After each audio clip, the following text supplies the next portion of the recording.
我叫艾比巴，今年20岁，我是维吾尔族，从11岁开始练大瓦子和萨奇。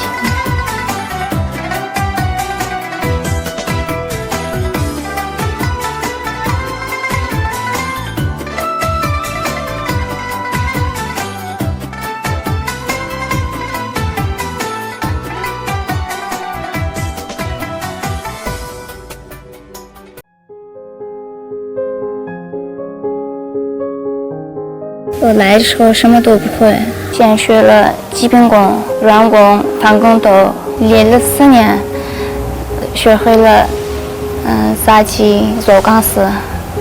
我想学的时候，妈妈不同意，因为这萨奇太危险、太难，所以不同意。努力的学，这是我的梦想，跟阿迪的爸爸一样。阿迪的爸爸是我的偶像。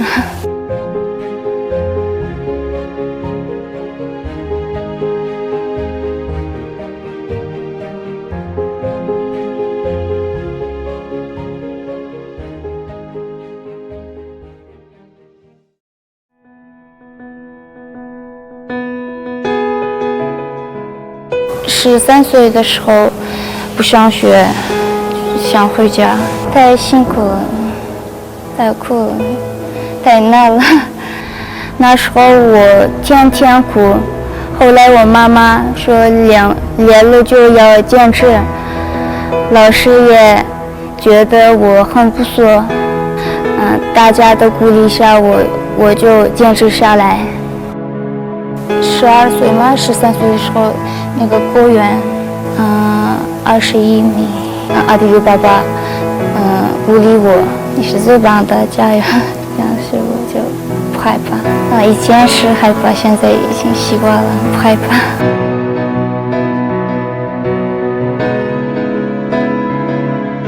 技术越来越好，可以在钢丝上自由行走，还能跳芭蕾。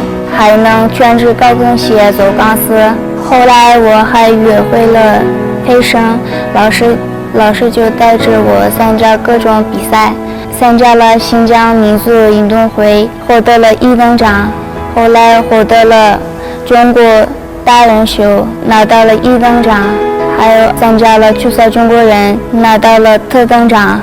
看到自己的成功，我很高兴。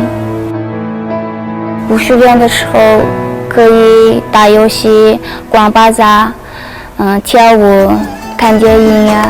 随着我们能力提高，演出越来越多，收入也越来越高。好的时候1个月可以拿到1万多块钱，就算没有演出，学校也会给我们发基本生活费。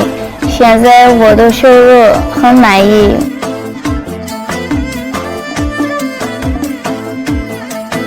未来我希望能够留在学校里当1名大瓦子老师，把我会的都教给小孩子们，希望这个艺术能够继续传承下去。